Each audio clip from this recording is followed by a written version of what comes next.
إن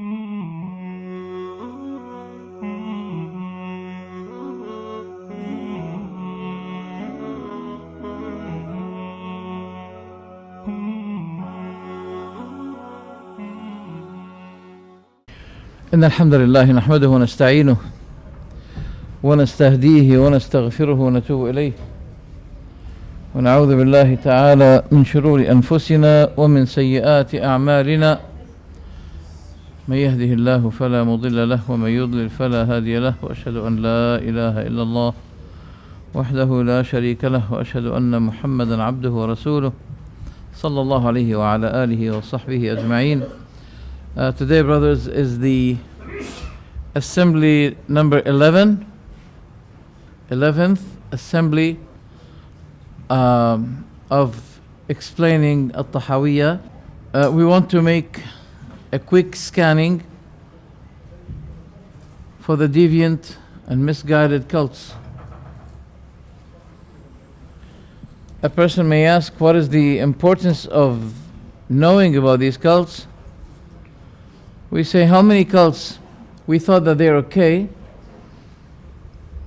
In a matter of fact, they were sleeping cells. You know the meaning of sleeping cells.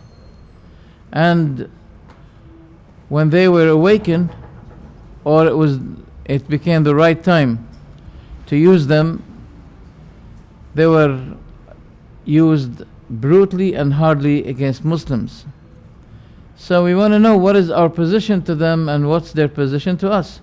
This is very important. The other thing is struggling against those who are considered to be Muslims, but at the same time they are harming Islam from inside. It is important. To gain a non-Muslim is a capital, is a prophet. P-R-O P-R-O-F-I-T, not P-R-O-P-H-E-T.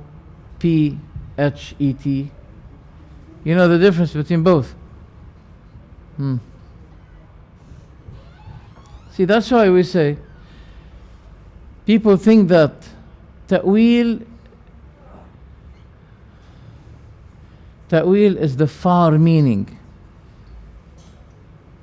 The proper ta'wil is to select the suitable meaning which fits the context, regardless of what people of al-ahwa, that means the people of desire, selecting the unsuitable meanings, subjugating thereby the context to look fit to their false cult and sect, in which we call assertion or twisting the meaning of the context that the context obligates. Such as the word prophet. Did we mention the word prophet? What occurs to your mind when I mention the word prophet? Nabi. No.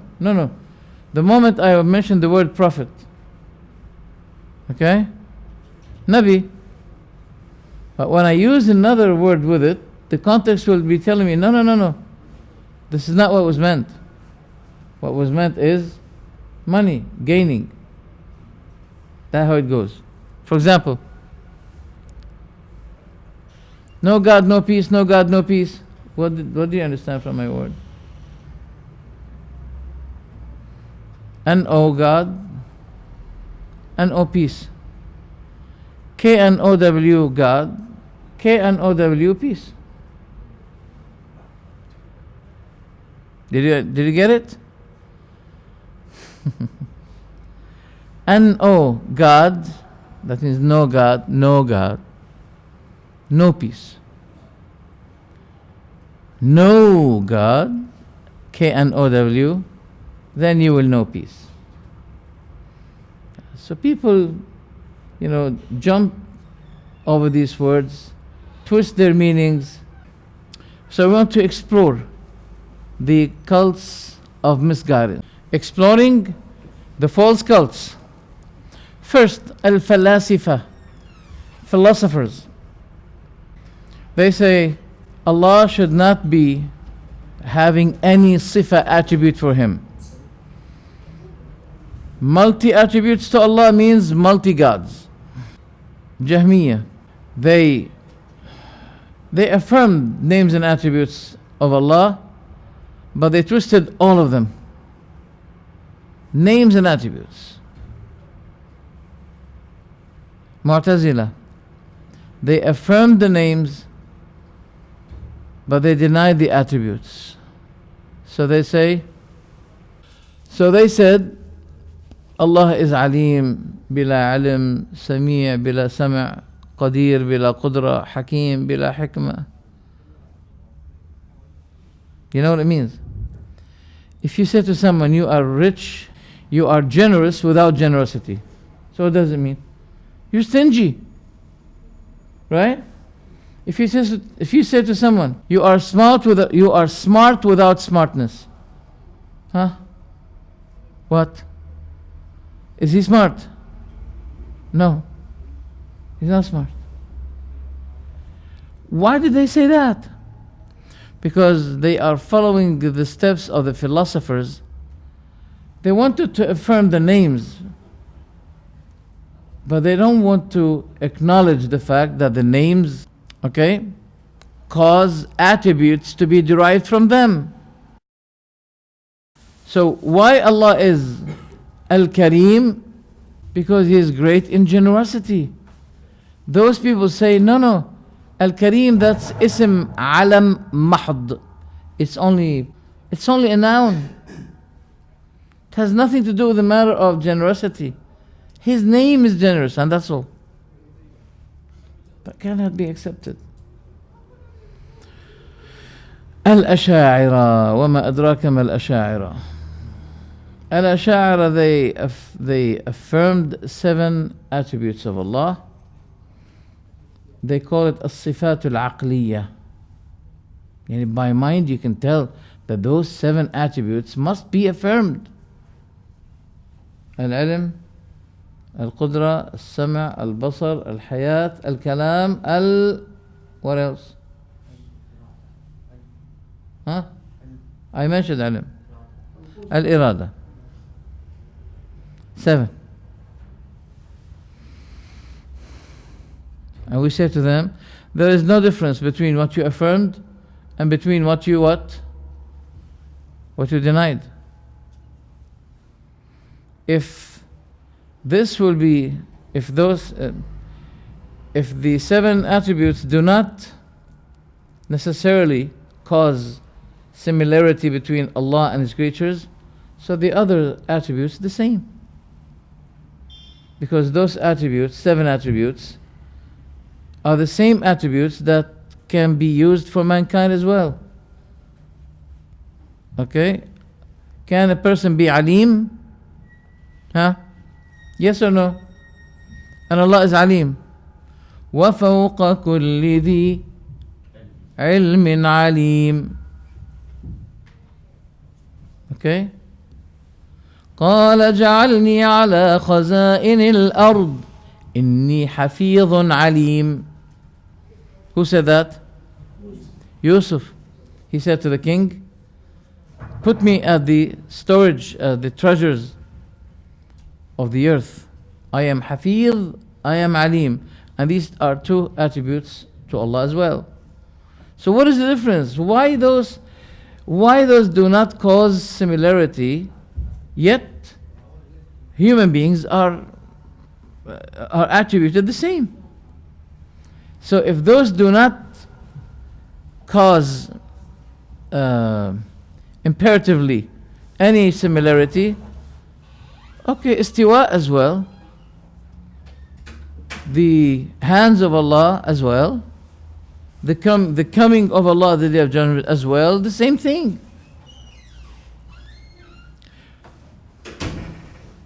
Thus we see with Al-Asha'ira what we call it tahakkum. Tahakkum yani a matter of dictatorship, that's all. Because they say this, make people understand that there's similarity between Allah and His creatures. While those other attributes, they don't. What is the law? What is the scale? There is no law here. It's only what you dictate on yourself. Those attributes, yes. Those other attributes, no. That's why Ahl Sunnah's doctrine is this: القول في صفات الله واحد. The attitude concerning the attributes of Allah is one word, one ruling, no contradiction. And Allah, as I mentioned many times, and I'm going to repeat it now, Allah did not give us the ruling of denying that there is similarity between Him and His creatures. Yes, He did. He told us there is nothing that is similar, alike to Him. Yes. Yet, He showed us that negating similarity does not contradict with the fact that we should be affirming His attributes. Because in the same ayah, Allah attributed Himself with two attributes: Sami', Basir. If you say hands are jism, udu, member, Sami' Basir is also what? It refers to what? Member, udu. So if you deny this, deny that. Otherwise, if you say, no, this one doesn't mean any similarity, we say the same thing about the other attributes. So don't contradict yourself. And dealing in a double standard way regarding Allah's names and attributes. It's one standard, not double standard. We take one standard regarding the attributes of Allah, nothing more. Yet the Ash'ari themselves, they were divided into two categories. Two types of Ash'ari. Not only one, two types of Ash'ari. The early Ash'ari who affirmed Allah's attributes of ulu, highness, that He is high over His throne. They affirmed that Allah has two hands, as He mentioned. Al-Bayhaqi was one of them. Al-Bayhaqi, Ibn Asakir. They followed the way of a man called Abdullah ibn Kullab, the teacher of Abu al-Hasan al-Ash'ari. Abdullah ibn Kullab, he affirmed uluwullah over His throne, the coming of Allah, the hands of Allah. The other attributes, no, he made ta'wil to it. Ta'wil means twisting the meanings. That's what it means. And what they do, we don't call it, as I mentioned before, we do not consider it we do not consider it to be ta'wil. We consider it to be tahrif, twisting. I repeat, the early Ash'ari, they affirmed all the attributes of Allah, including the ulu of Allah and His hands. Other than that, such as Allah has a foot, for example, they made ta'wil to it, and many other attributes they made ta'wil to it. But they are much less than the latest Ash'ari, who became much closer to Al-Mu'tazila, because they were led by a man called Al-Razi, Al-Fakhr Al-Razi. Al-Razi was fascinated with Ibn Sina, and he was explaining his books Al-Isharat. Ibn Sina originally with Ismaili. You know the Ismaili people. He was Ismaili, Batini. But he was genius. Rahimallah ibn Taymiyyah. He talked about those kinds of people. He said, those people are utu zaka'an walam yu'taw zaka'an. The difference between zaka' and zaka'. Zaka' means purity. Zaka' means genius. Mind. They are genius. They are genius They have dhaka, genius mind, but they were not given zakah, purification in doctrine. أوتوا ذكاء ولم يؤتوا زكاء.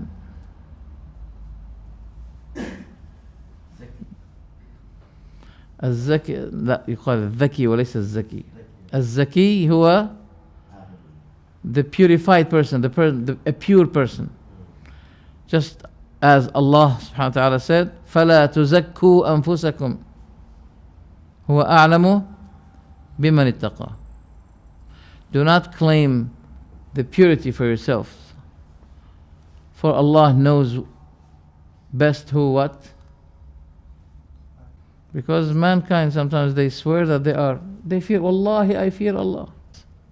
Look, he said, أوتوا ذكاء وما أوتوا زكاء. أوتوا فهوما ولم يعطوا علوما. أوتوا سمعا وأبصارا وأفئدة but فما أغنى عنهم سمعهم ولا أبصارهم ولا أفئدتهم من شيء. They were given fuhuman, understanding, but they have not been given uluman. And they were given sight and hearing and sight and hearts, but those three senses did not really benefit them. فما أغنى عنهم سمعهم ولا أبصارهم ولا أفئدتهم من شيء. They did not get benefited by these senses they had. No. So the early Ash'aris, they affirmed الصفات الفعلية, the attributes of actions, but some of the attributes they denied. But they used to be affirming the highness of Allah, that it's real highness over His throne. Unlike the latest Ash'aris, who were led by Ar-Razi. Ar-Razi returned the Ash'aris so close to the Mu'tazila way. And also Al-Juwayni, the teacher of Ghazali. So how many scholars you mentioned now? Ash'ari scholars? Razi, Juwayni, who else? The third one? Razi, Juwayni, Ghazali. All the three repented from their way.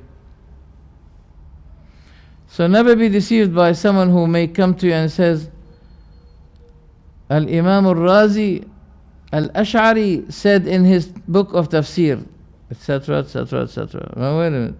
When he was on the bed of death, he was biting his fingers as an action of regret. He and Juwayni, both, they said the same thing. I wish I haven't sought ilm al-kalam. I wish I didn't have it. Ibn Hajar al-Asqalani said in his book Lisan al-Mizan that Ar-Razi wrote a will before his death that indicate his tawbah from the way that he was following. Ar-Razi, what was Ar-Razi before his tawbah? Was he Mu'tazili? No. Was he Falsafi? No. What was he? Ash'ari. So that indicates that Ibn Hajar is not Ash'ari, by the way. Many people they say Ibn Hajar, he is Ash'ari. No, he's not. And I have 7 evidences from his book Fath al-Bari to prove that he was not Ash'ari. I don't like to drift you, but I'll leave you with this. I'm not going to mention the 7 evidences except in another time, inshallah. As for the Ash'ari themselves, we can see them divided between the early Ash'aris, who were much better than the late Ash'aris. Late Ash'aris, they became so close to the Mu'tazila. Just for example, We find in the books of Ash'aris, such as Juwayni, Ghazali, they said, Istawa ay istawla. Yadullahi ay qudratullah. What's the meaning of istawa? To raise over the throne. Istawla? To conquer. To conquer. They say istawa ala al-arsh means he conquered the throne. Can you conquer the chair? Can you make a fight with a chair, then you conquer it? Isn't it a mocking to Allah? He conquered the throne. The hand of Allah is the power of Allah. Who said that before them? Let's see who said it. We're going to use Abu al-Hasan al-Ash'ari himself. In his book Maqalat al-Islamiyyin, page 291, he said, وَقَالَتِ الْمُعْتَزِلَةُ اسْتَوَى أَيْ اسْتَوْلَى. Then we said to them, is there anything that Allah did not istawla, conquered? So why Allah mentioned the throne only that He conquered it? So He did not conquer something else? And how do you say that He conquered it? Was it before conquering it, conquered and controlled by someone other than Allah? Then after He created the heavens and the earth in 6 days, suddenly He decided to conquer the throne, which means it was not before under His control. Who was saying these things? Abu al-Hasan al-Ash'ari himself. He was refuting the Mu'tazila, accusing them that this is their belief. And now the Ash'aris, if you ask them, stawa, they say istawla. Yadullah, they say qudratu. Subhanallah. Get back to the book of Al-Ash'ari, whom you're calling yourself, using his name for your cult. Get back to his book and you will be finding that Abu Hasan al-Ash'ari was criticizing Mu'tazila for saying these words that now you're saying. And the other crime of you is this, that you say, we are Ahlus Sunnati wal Jama'ah. This is the belief of Ahlus. Poor people, they don't know that this way, they call it Ahlus Sunnah wal Jama'ah, is the way of Mu'tazila. Why they don't realize it. But as for the Ash'aris themselves, they divided also into two sects. One of them, they believe that the names, the attributes of Allah should not be illustrated, interpreted. No. We don't know their meanings. Allah sent those attributes as a test for us, whether we will know their meanings or not. If we sought to know their meanings, we'll be punished by Allah. We're not allowed to know the meanings of those attributes. No? But Allah said in His book, كتاب أنزلناه إليك مبارك ليدبروا آياته وليتذكر أولو الألباب. A book that we descended to you, blessed, so they will understand its meanings. They will ponder upon its verses. All of the verses or some of them? Including the attributes of Allah? Sure. Because Allah did not say except His attributes. And did Allah descend His attributes for the better of... We should mention two important reasons for Allah's attributes. Number one, by attributing Himself to us, He is praising Himself to us. Is that correct? Allah subhanahu wa ta'ala, إذا وصف نفسه بصفة فهو ثناء منه على نفسه لأنه يستحق هذه الصفة. If Allah attributed Himself, described Himself in something, that is to what? He's praising Himself, It is Allah only who deserves to be praised by Himself, because He deserves fully, 100% what He attributes Himself. What is the benefit for us? We can fear Allah more. When we know more about Allah, we'll fear Allah more. So there is a benefit behind understanding the attributes of Allah. No one should be saying, no, it's better you don't know the meanings. It's not correct. So those who say that we should not know the meanings of Allah's attributes, what are those people? What do we call them? Mufawwida. What's the meaning of Mufawwida? We leave the matter of knowing the meanings of the attributes of Allah, we leave them to Allah. We differ understanding their meanings. We don't know. The Ash'aris should not be angry with us if we criticize this, because their Ash'ari brothers criticize them for that. Al-Qushayri. Al-Qushayri is the person of fitna that he caused in Baghdad during the Abbasi Khilafah. You know, at every time there is something called Salafis. In certain times they may give them nicknames such as Hanabila. Hanabila are extremists, classified as being extremists. So he had the problem with them. Then he called Al-Mansur. He was the Khalifa at that time. What is that Khalifa? He was Shi'i. So he called Al-Mansur, Ya Mansur! His calling now is historical. It's been mentioned by history, what he did.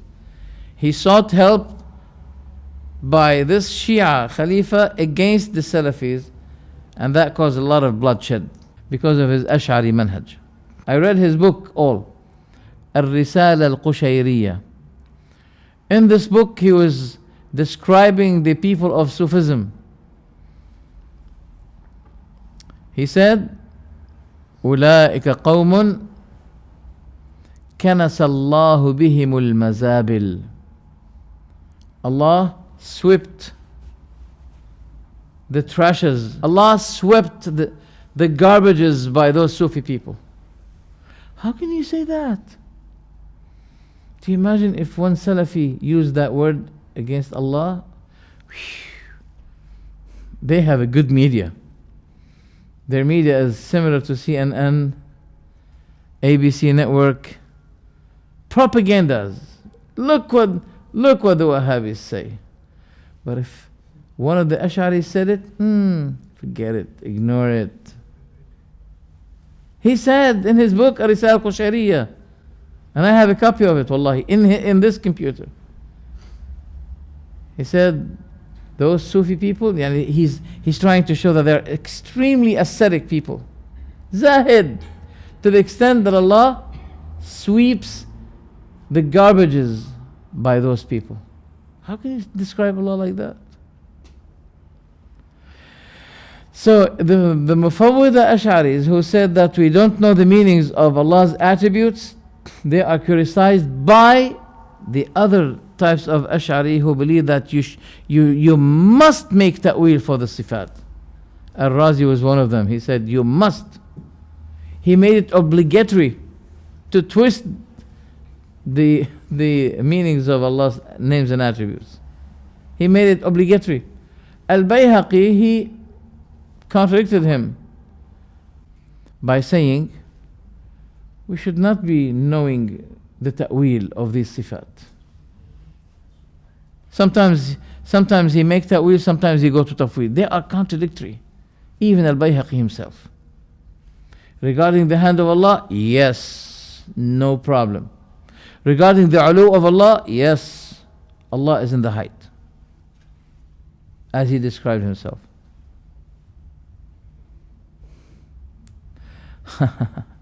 So the Mu'awwila Ash'ari, they criticized the Mufawwida Ash'ari. Why? They said to them, you're saying that we should not know the meanings of Allah's attributes? Alright, what about the Prophet Muhammad? Did he know the meanings of Allah's attributes of not? Al-Qushayri was one of them. He said, you dare saying that Muhammad was not aware of Allah's names and attributes? Now, if those Mufawwidah said, no, the Prophet knew it, then they will be having another problem. Did he convey the meanings of those attributes, or he did not convey them? Why he kept them for himself only? You can see every cult must be having a clear contradiction to their false beliefs. Why? Because the source of their knowledge was not pure.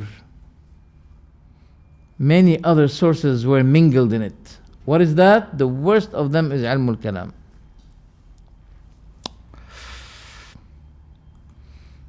But all the Ash'aris, the early Ash'aris, the late Ash'aris, the Mufawwidah Ash'aris and the Mu'awwila Ash'aris, mashallah, they have agreement on one thing. What is it? To oppose the way of Abu Hasan al-Ash'ari himself. Because that was not his way. He wrote a book called, what's the name of the book that Abu Hasan al-Ash'ari wrote?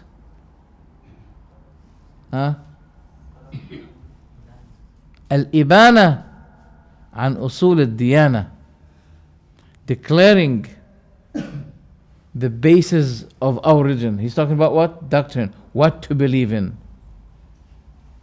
And he wrote it on the same methodology of Ahmad ibn Hanbal. Not only that, but he said, if you ask me, what is your belief? I'll be saying to you, my way is the same way of Ahmad ibn Hanbal radiallahu anhu, because he is the man that Allah conquered the Mu'attila and Jahmiyyah by him, and he granted victory to the Diyana, to the religion of his religion by this man Ahmad ibn Hanbal. Nasar Allahu bihi ad-din. So Abu Hasan al-Ash'ari, he declared that this is my way. So Abu Hasan al-Ash'ari is supposed to be what to them? Listen to me carefully. Since he said that my way is the way of Ahmad ibn Hanbal, so what do we classify Ash'ari now? Abu Hasan al-Ash'ari, that he's what? That he's Hanbali. He said my way is the way of Ahmad ibn Hanbal. So Abu Hasan al-Ash'ari is Hanbali now. So why did you take the name of Abu Hasan al-Ash'ari for yourselves, for your cults, and you opposed the way of Abu Hasan al-Ash'ari? He told you that my way is the way of Ahmad ibn Hanbal. Why did you oppose? Why did you oppose his way? The only thing you did is that you picked his name and used it for your new cult. That's the problem. How can we prove this? We have Al-Murtada al-Zabidi, the commentator of Ihya Ulum al-Din. In this book, second volume, page 4, he mentioned that Abu Hasan al-Ash'ari had 3 levels or stages of his life. First stage, i'tizal, he was Mu'tazili for 40 years. Second stage, affirming the 7 attributes of Allah, 7. While making ta'wil for the other attributes, such as wajh, 2 hands, qadam, saq. He followed in this way the way of Abdullah bin Sa'id ibn Kullab. That's the second stage. Third stage, affirming all attributes of Allah without takyif, without searching of the howness. Wala tashbih, without making the attributes of Allah similar to His creatures. Jariyan ala minhaj as-salaf, following by this the method of السلف الصالح. وهذا ما يظهر في كتابه الإبانة, and this is what is being clearly proven in his book Al-Ibana. So his book Al-Ibana represents what? The last stage of what? Of Abu al-Hasan al-Ash'ari. This is what, by the way, this man, the author of إتحاف السادة المتقين شرح إحياء علوم الدين المرتضى الزبيدي, he's an Ash'ari scholar, by the way. طيب. السبكي in his book طبقات الشافعية, page volume 3 page 99, or volume 4 page 236, updated edition. Okay, in this book, in this place, in this page, he said yes, the statement of Abu al-Hasan al-Ash'ari had been repeated by him many times, saying, my way is the way of the honored man Ahmad ibn Hanbal. He mentioned that many times.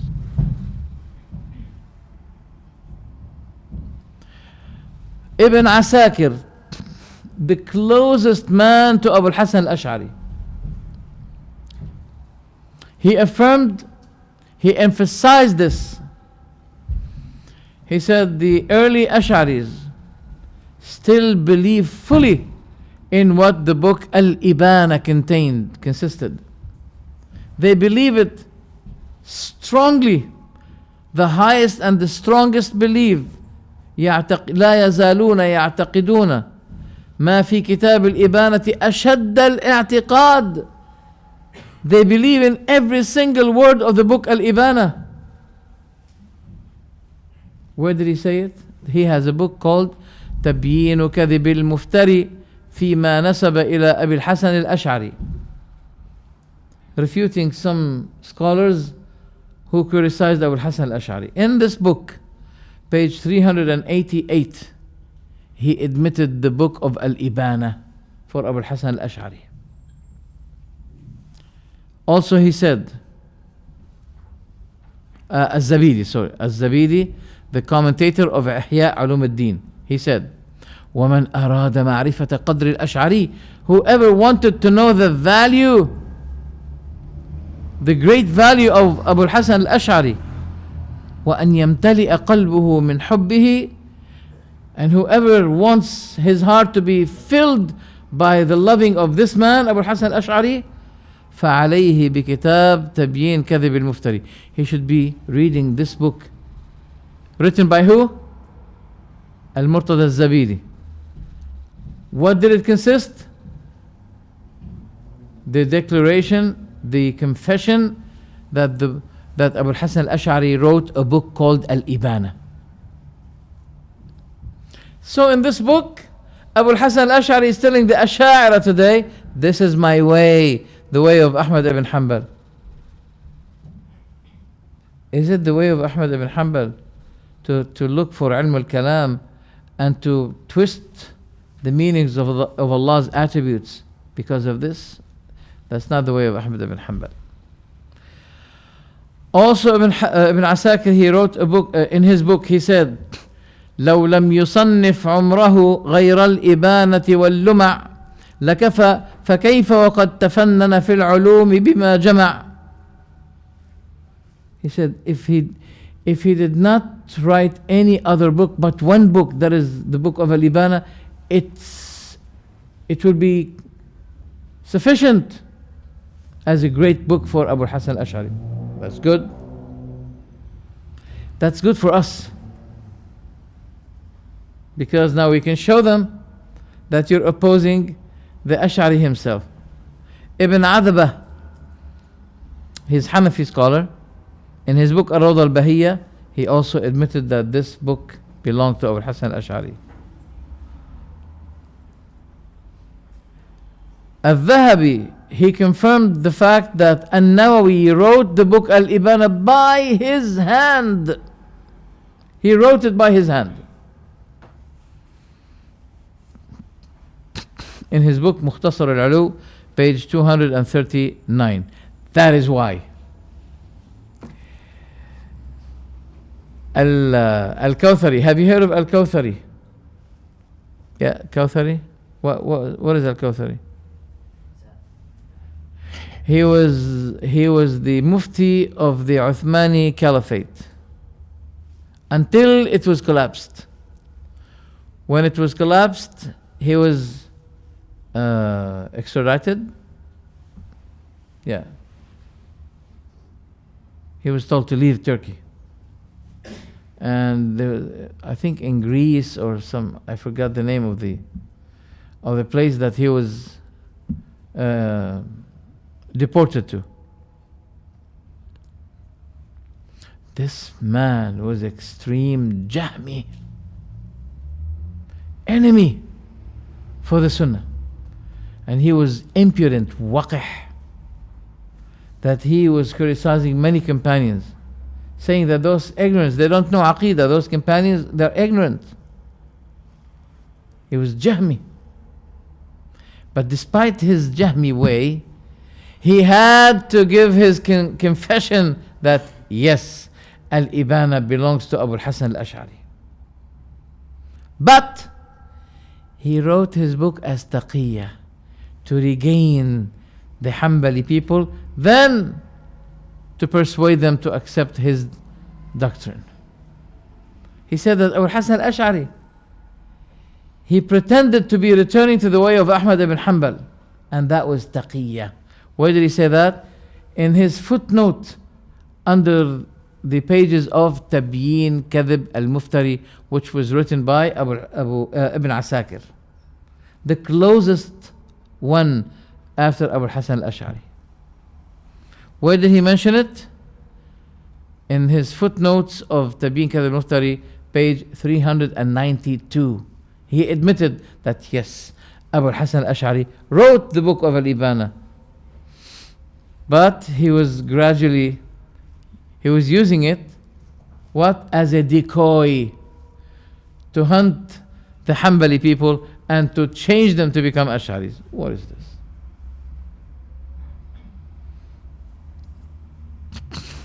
There's one doubt they bring to you, that Abu Bakr ibn Fawrak,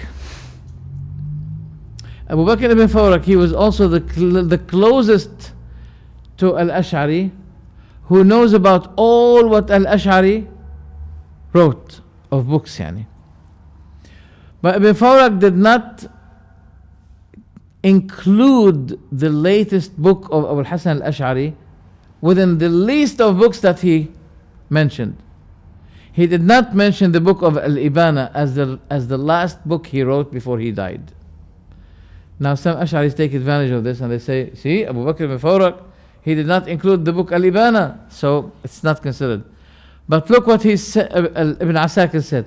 Ibn Asakir corrected this mistake of Abu Bakr ibn Fawrak, saying, هذا آخر ما ذكره أبو بكر ibn Fawrak من تصانيفه وقد وقع إلي أشياء لم يذكرها في تسمية تأليفه. He said, this is the last book that Abu Bakr ibn Fawrak wrote among the books of Abu al-Hasan al-Ash'ari. But he missed to know many books that I have them now with me. And he mentioned among them the book of Al-Ibana for Abu al-Hasan al-Ash'ari. Tabyin Kadhib al-Muftari, page 136. Among the contemporary Ash'ari leaders now, there's a guy today, he's from Jordan, his name is Sa'id Fuda. He's also Jahmi, but he confessed that yes, Abu al-Hasan al-Ash'ari wrote his book Al-Ibana. Bahuth fi Ilm al-Kalam, page 48.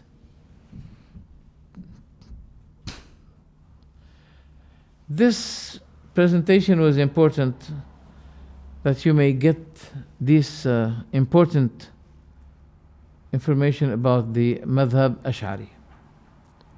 Now we finished. Let's get back to our topic. What is the belief of Ahl Sunnah regarding this issue? We say that القول في أسماء الله وصفاته على حد واحد. our attitude, our belief, our method regarding the names and attributes of Allah is by one standard, all. Any attribute that you bring to me, my standard with it is this. Now we affirm it, we know it has a meaning, we understand the meaning, but we should not be indulging ourselves in seeking to know how is that attribute. There's a big difference between seeking to know the meaning and between seeking to know the fact, the howness of Allah.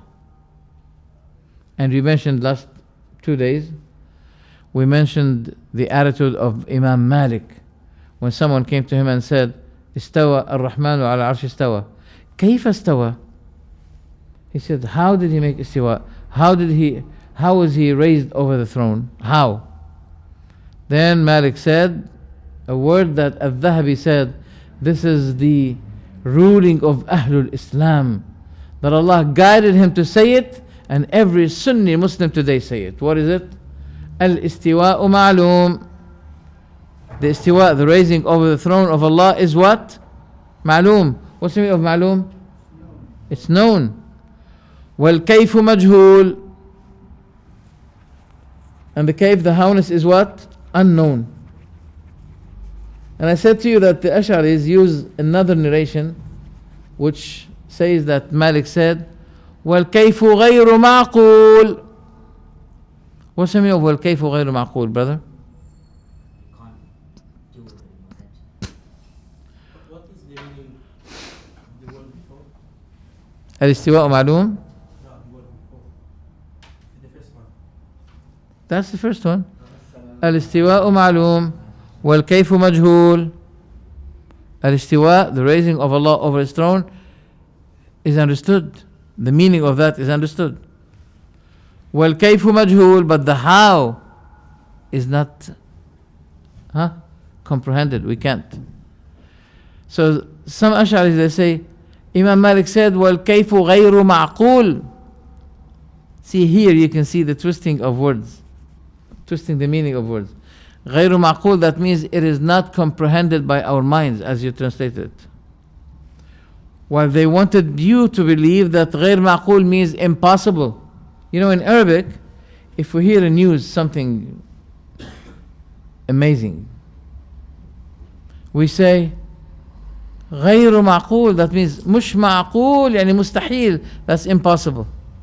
Oh, very cold water, مش معقول, that's impossible. So they take advantage that we use the word مش معقول, غير معقول, which means مستحيل, it's impossible. They play games here. What Imam Malik meant with this, that it cannot be understood the how. It cannot be comprehended by our minds. Okay?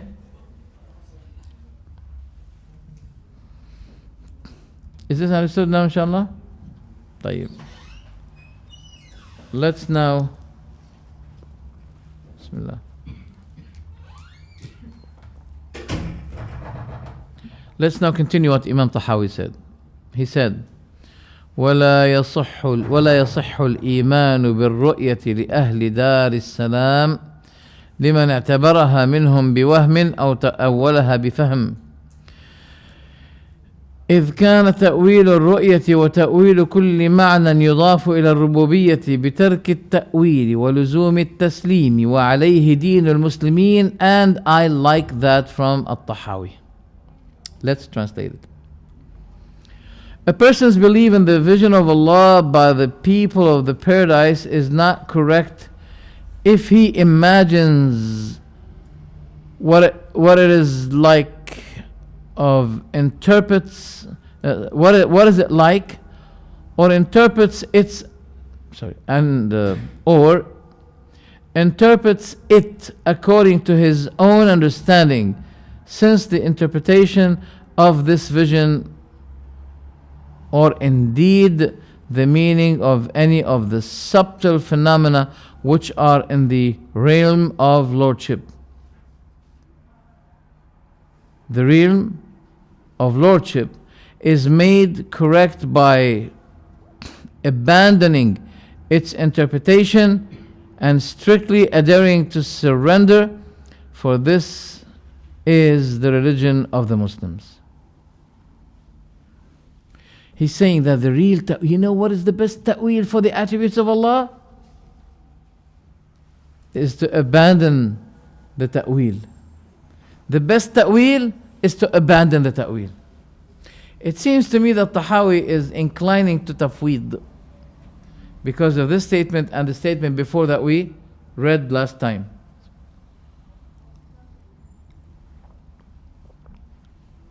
He's preferring tafweed, which is the other extreme of the Ash'aris. Ahl Sunnah are in a way between. They make ta'wil for all the sifat. That means they understand their right meanings. They interpret it in the right way of the Salaf al-Salih. They don't deny it. They don't take part of them to use ta'wil while the others know. Their way of the sifat of Allah is one. We affirm all.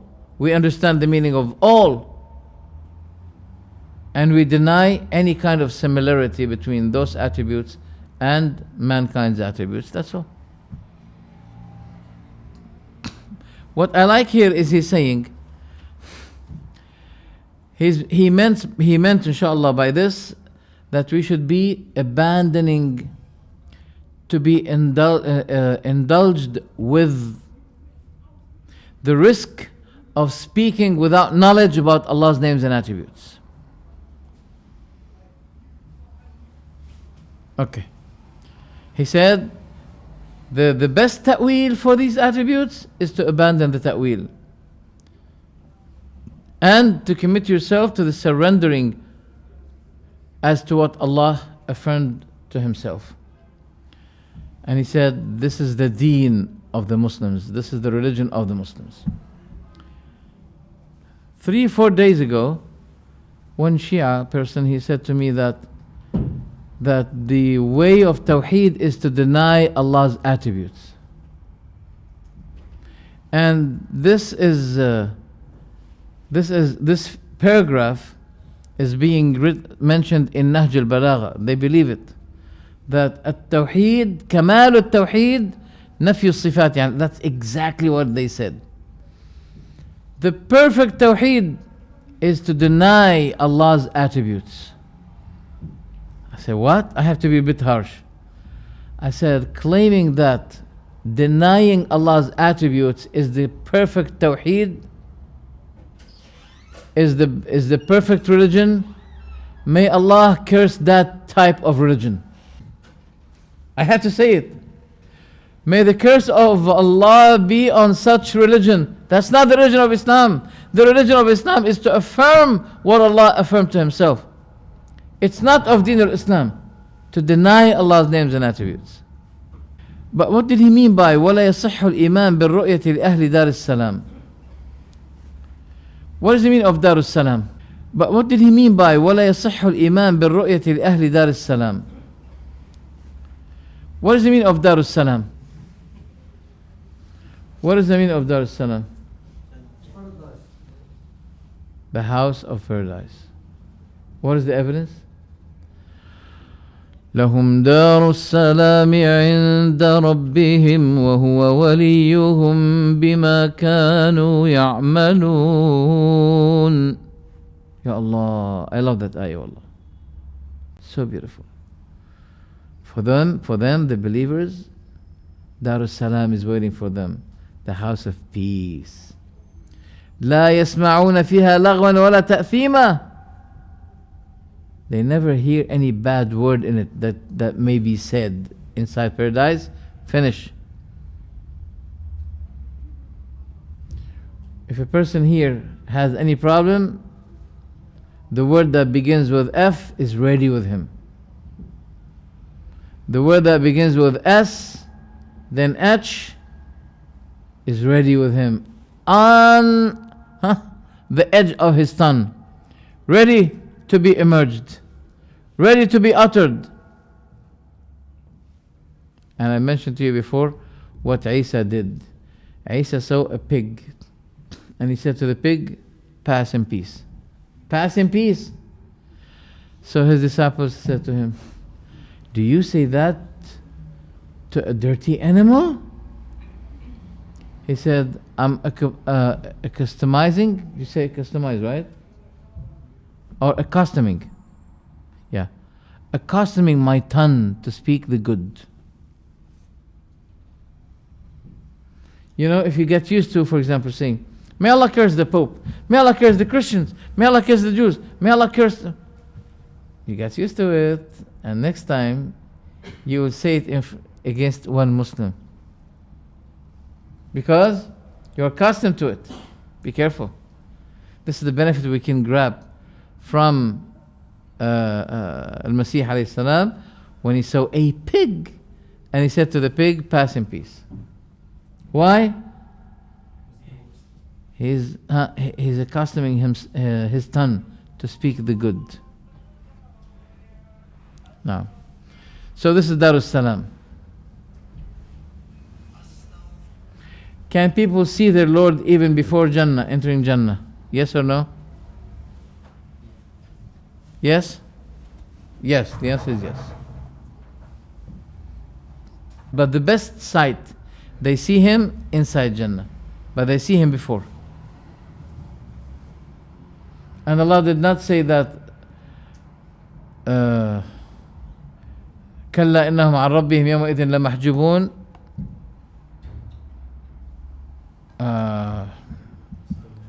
except for the disbelievers, except for the fujjar. They won't be able to see Allah. Because according to Sahih Bukhari and Muslim, that Allah will be appearing himself to the believers by an image, and they'll be saying, no, you're not our Lord. No. We're gonna wait here until we see our Lord. If we saw him, we will know him. Then he'll be appearing to them by his real image. This is narrated in Sahih Bukhari. So the believers, they will be seeing Allah before entering Jannah and after entering Jannah, as an honor given to them, because Allahu Akbar, because they believed in him while they did not see him.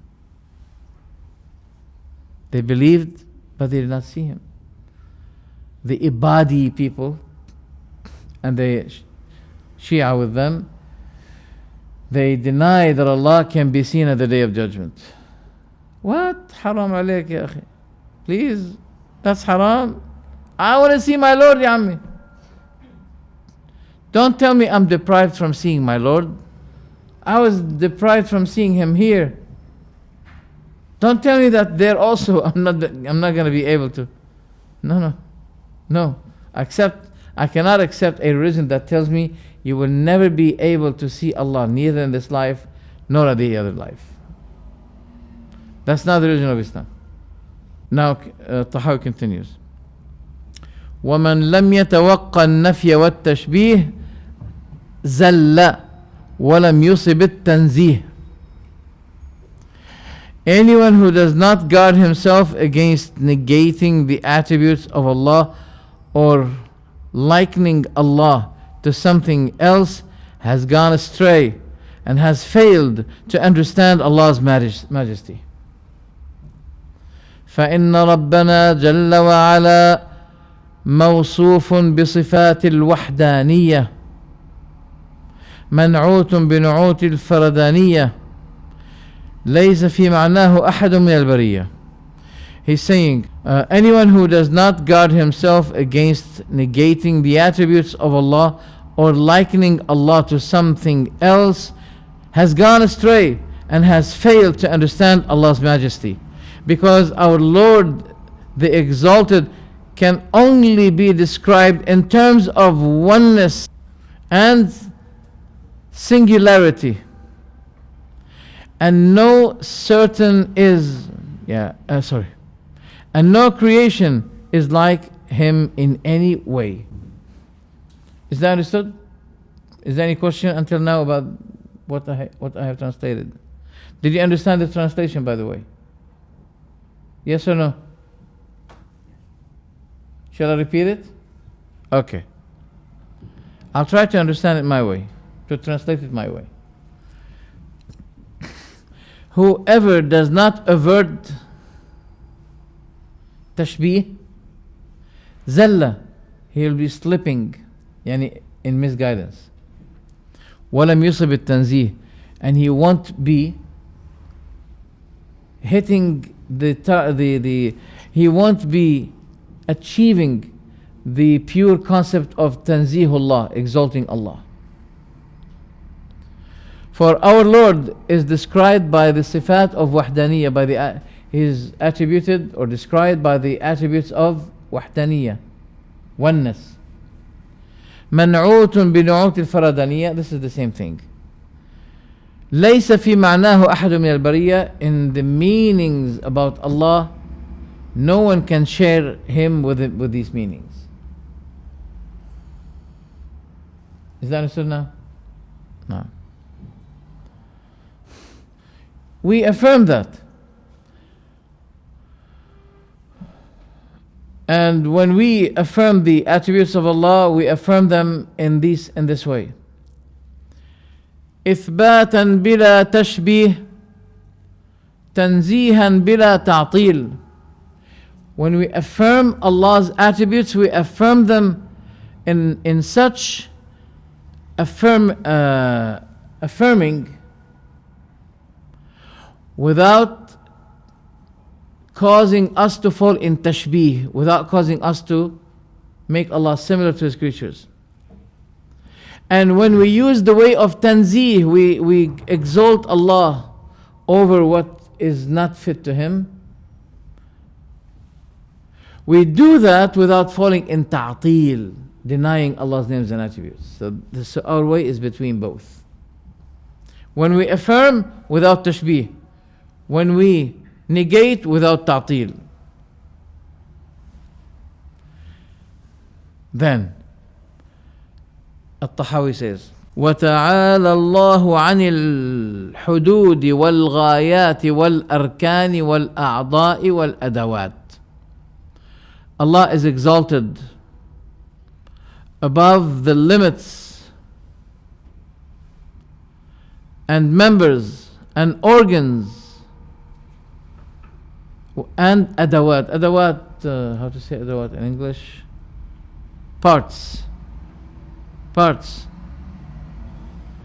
He's beyond having limits placed on him or being restricted or having parts or limbs, nor is he contained by the 6 directions as all created things are. Here is the problem. He's saying that he is not contained by the 6 directions. What are the 6 directions? Can you mention them to me? Don't go like that. Fear Allah. Up and down, left, right, east, west, south, north, etc. He says that Allah should not be contained by the 6 directions, just as any created beings, any created things can be what? Can be contained inside a bigger body. Is this a good word? Is this a good thing to say? The answer is no. And now the Ash'ari, they are using this word always. تعالى الله عن الحدود والغايات والأركان والأعضاء والأدوات.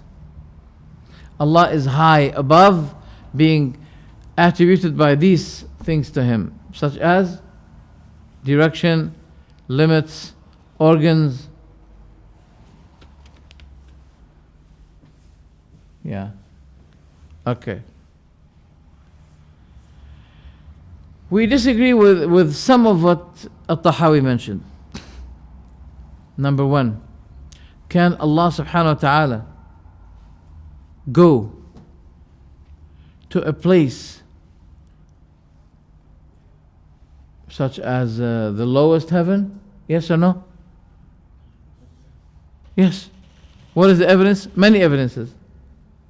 One of them is at the last part, third part of the night, Allah goes down. Going down through a place, right? Is this place? Yes. Allah does what He will. We don't know how this happened.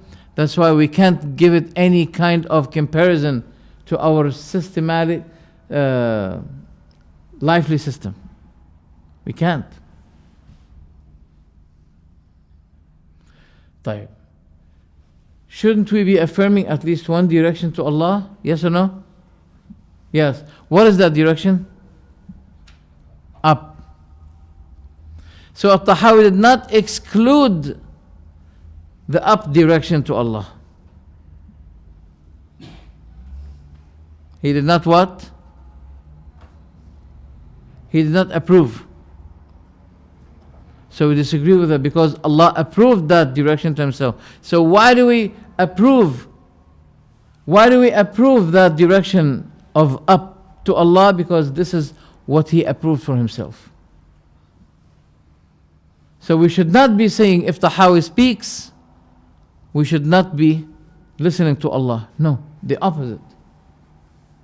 If Allah told us that He is in the heaven, over His throne, and that He goes down to the lowest heaven at every night, we should not be saying no. Because our way is to what? To affirm what Allah had affirmed to us. We should not be saying no. Your system is different. Right? For example, in the grave, the angels will be letting the dead person to sit down. He will be sitting down.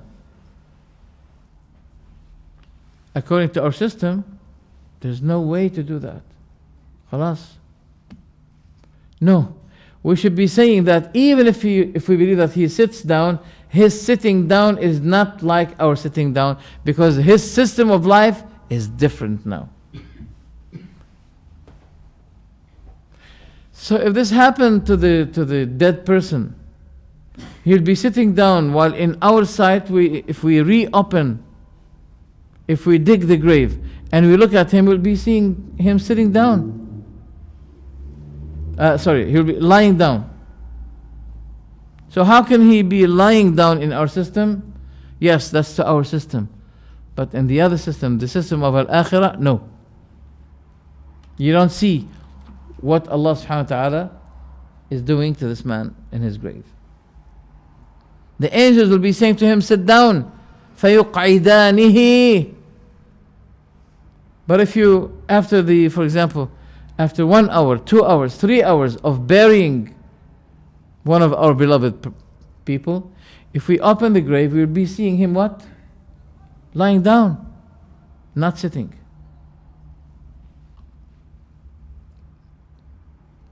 So therefore, despite our respect to Imam Tahawi, we say there is one direction among the 6 directions that Allah attributed Himself to. What is that direction? Up direction.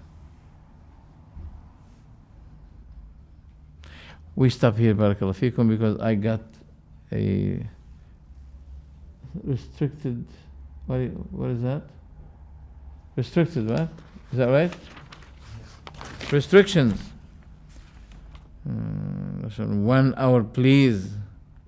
Can we finish between 8:35?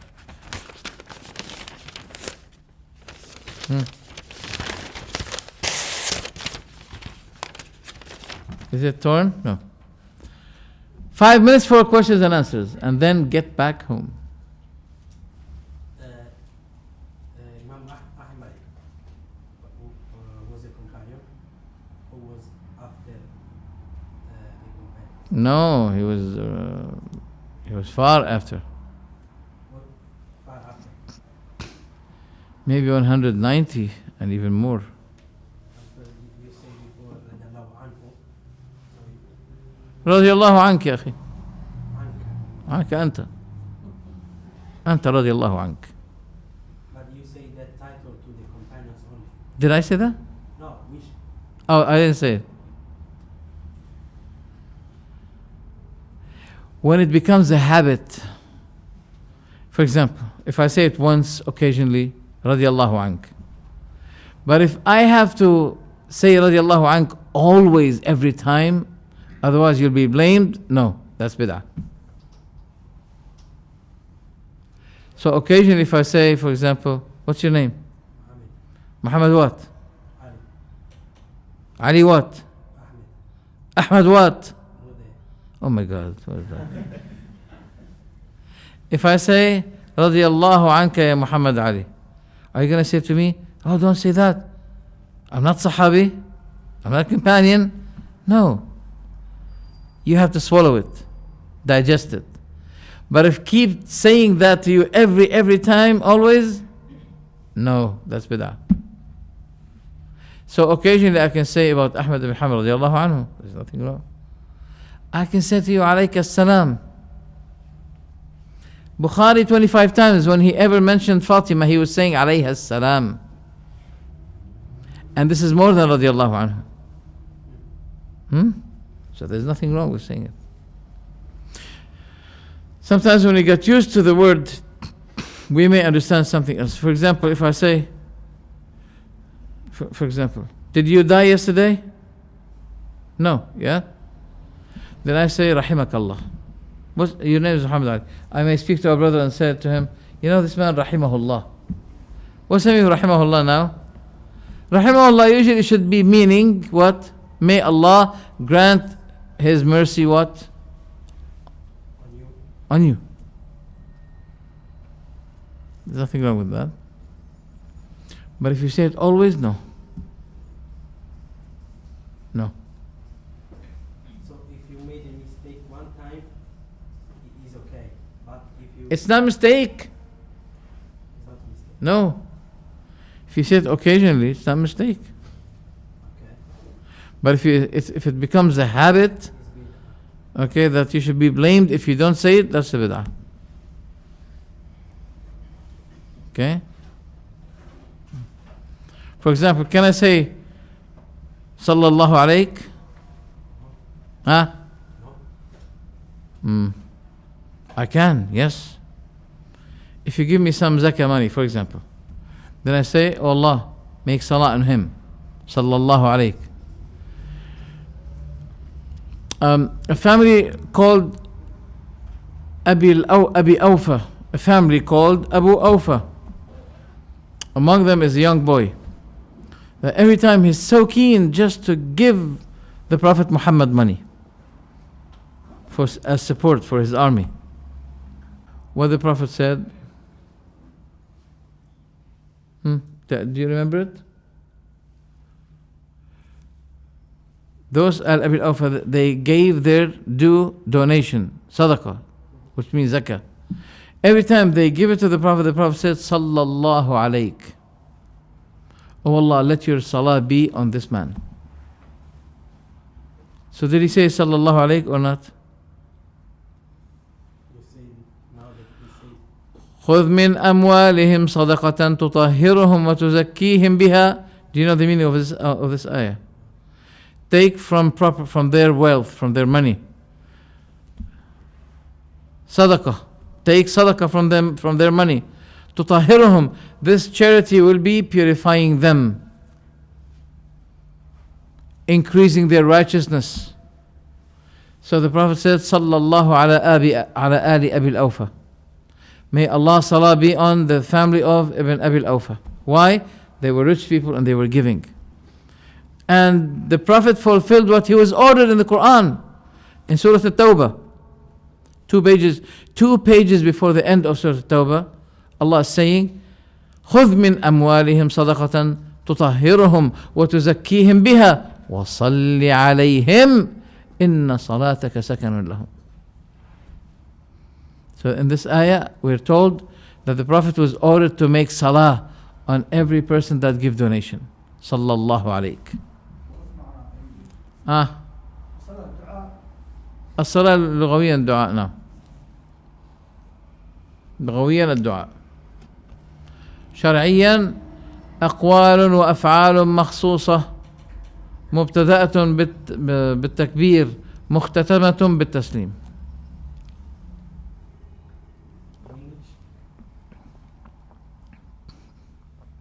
Salah, according to the methodology, Sharia methodology, words and actions that are being began by takbir and ended by taslim. This is the Sharia definition of salah. So let's say someone who's making some majaz, for example, saying, if you ask him, did you pray? He said, yes, I prayed to Allah. Okay, thank you. If you ask him, take more details from him, what did he mean by salah? He'll be saying to you, you asked me to pray to Allah and I did. How? Did you make salah? Yes. What was your salah? Allahumma salli ala Muhammad, Allahumma aghfirli, Allahumma arhamni. This is prayer. So, do you pray? Yes. How do you pray? Allahumma salli ala Muhammad. So you should not be playing with these words.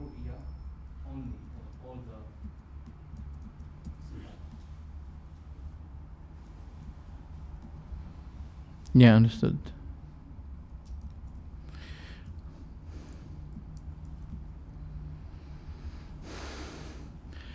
Here he's saying the explanation of that you should be on moderate position between ta'til, denying, and between tashbih. وَمَنْ لَمْ يَتَوَقَّ النَّفِي. What I understand from is there is a sort of ambiguity in his word. There's sort of ambiguity. What did he mean by nafi?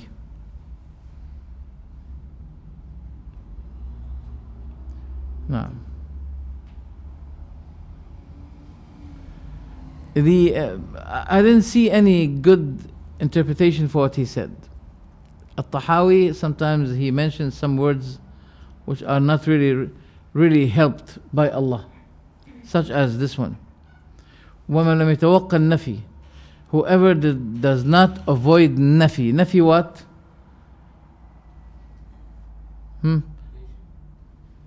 No. Yeah, he who does not avoid nafi. Nafi negation, yes. Maybe negating that Allah is similar to His creatures. We may take it that way. But these words sometimes are not really selected accurately. No. Because as the commentator here, and that is Sheikh Fawzan, made his comment on this. Look what he said. لا بد من الوسط بين التعطيل وبين التشبيه. There must be a way of moderation between ta'til, denying, the attributes of Allah, and between what? Affirming. He should not be going to extremes in terms of tanzih. Tanzihullah, that means exalting Allah over what is not fit to Him, His majesty. Because if he does this, if he will go extremely to avoid what? Tashbih, that may lead him to the other way, which is ta'til, denying Allah's attributes.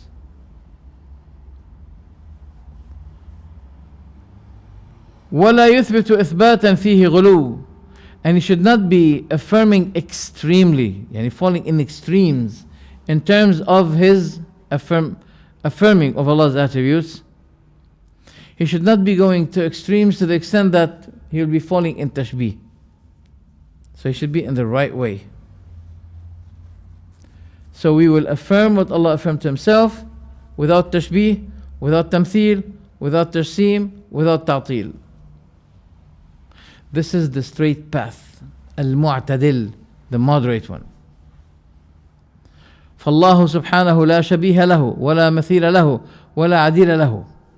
For Allah, the Almighty, has no equal, similar to Him. So there's ambiguity here, and I hope it is not a mistake of Tahawyah. Okay? We try to fix it, we try to solve it in the best manner. I meant to say here that when we negate anything that is not fit to Allah's majesty, we should not be going to extremes, and we should be avoiding that we may fall in denying what Allah described Himself. So even when we negate, we should be very careful lest we fall in ta'til, denying what Allah described Himself. So At-Tahawyah, I think, was right in this term. But still, I know about At-Tahawyah what you may not know, that in many cases he fall in mistakes regarding talking about Aqidah. And this is one of them, I believe it. We'll stop here, Barakallahu Feekum.